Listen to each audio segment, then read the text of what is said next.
I played this event 2 times before this one, and each time I've had a salty taste in my mouth after. Hey guys, Johnny Disc Golf here at the 2019 Idlewild Open with coverage presented by Prodigy, and I am joined by Prodigy's own Mr. Kevin Jones. How you doing, buddy? Doing awesome. Just got back from Europe and happy to be here. Yeah, I'm glad you mentioned it off the top, dude. How was it? This is your first time playing in Europe, right? Yeah, it was my first time playing in Europe, everybody. It was just as about you would imagine. I mean, there was like 4,000 people out there watching this crazy event. It felt like a ball golf tournament to me. But the thing that stands out most to me is, like, after the first round, I was in 44th place, and I had like 400 people on the card watching and spectating us all. So that's something that is just not normal for us. It felt so special. Yeah, like just the sheer volume of spectators, was it more that you've ever seen at a disc golf event? Easily. I think it was almost double what our biggest events see. I could be crazy, but that's what it seemed like. Yeah. The beauty of it was everybody wasn't only just following the lead card there. There were people camped out all over the course watching all the amazing disc golfers throw lines and just kind of getting to see everybody out there. That's so awesome. I think that's kind of that next step that ball golf has that we don't, is people that are just hanging at a hole. They're not really there to follow only the lead card. It's awesome to see that was part of it. You mentioned that you were in 44th place after round one. How'd that happen? Because I know you're playing pretty good overall. I simply took a huge number on hole 18. If you haven't seen it, check it out. Round one coverage. Yeah, it's a 4-round tournament, and I just didn't answer on 18 like I should have. I probably could have saved a bogey or double bogey easily, but ended up running a putt that I shouldn't have, and that cost me a lot of spots. Yeah. And so was that kind of like the synopsis of the tournament? Like, because it seemed to get a lot of birdies out there, but then just a couple of big numbers out there. Yeah, every hole out there is birdieable, but every hole, once you get off the fairway, is easily bogeyable, if not a double bogey. So I think it was just a lot of experience. I'm glad that I gained the experience of the event, and it's going to be an event that I'm looking forward to already for next year. Yeah, we were chatting the other day. You mentioned that you're so stoked for next year and the year after because you feel like your game really sets up well for that, right? Yeah, it definitely sets up well. It has more sidearms than I've ever thrown in a tournament. But they're not like massive sidearms for the most part. They're very just execution shots that I enjoy throwing, and it was just a very unique course that asked for all shot types. Okay, well, hey, let's finish off with European Open. Let's talk about Estonia a little bit, because that one you did come up big in. Yeah. How was that for you?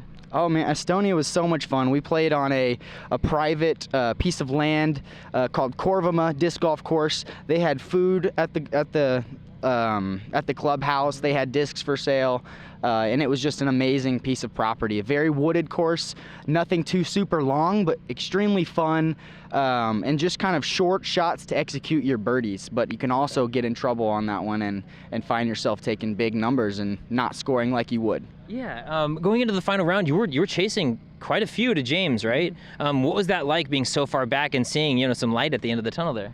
Well, I mean, it started off pretty quick in that tournament. I gained, I think, 3 strokes in 3 holes.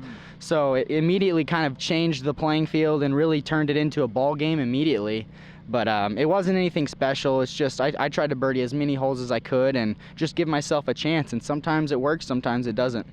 Yeah, well, congrats on the big win. It's, I was watching from back home, and I'm friends with both of you guys, so I can't say I was pulling for either one of you, but it was stoked to see a friend win. Off the course in Europe, anything fun, anything noteworthy that you did? The only thing that comes to my mind, we didn't have a whole ton of time over there, honestly. Most of our time was spent practicing or just like that, but there was a players party after the Estonian Open, and we went to play some pool, get some drinks, and then we also actually grabbed a group and got a VIP table at a club for a concert. So it was tons of fun. Everybody from America that went over there was hanging out, and we also had some Estonians and some Finnish guys with us as well. So it was amazing. Yeah. That sounds so much fun, man. But we're back in the States now. We're at Idlewild. You had a fantastic finish here last year. Played really well throughout the tournament. How do you feel? European Open wooded a little bit, but a lot of open shots. This is tight back here. How do you feel coming into this one? Yeah, definitely. I played this event 2 times before this one, and each time I've had a salty taste in my mouth after. I got in the 50s 2 years ago, and last year I got 5th after leading into the final round. I just think this is a tournament that I can do it at. I'm really looking forward to just playing solid. I'm gonna really try to stay in control of my rounds out here, turn in 3 solid rounds, and see where that puts me on the leaderboard. I love it, man. And we've got round 1 coming up, so I want to give you a chance to say anything, to the folks back home, anybody that's been pulling for Kevin Jones or KJ USA from overseas or back here at home. Yeah, just shout out to all my new fans that I gained in Europe. You guys are awesome. It was a pleasure meeting you guys, and everybody that keeps sending me encouraging messages. I really appreciate it. I'm loving my life right now, and I just feel so lucky to do it. Thank you, Johnny Disc Golf, for putting out content like this so that my fans can see this.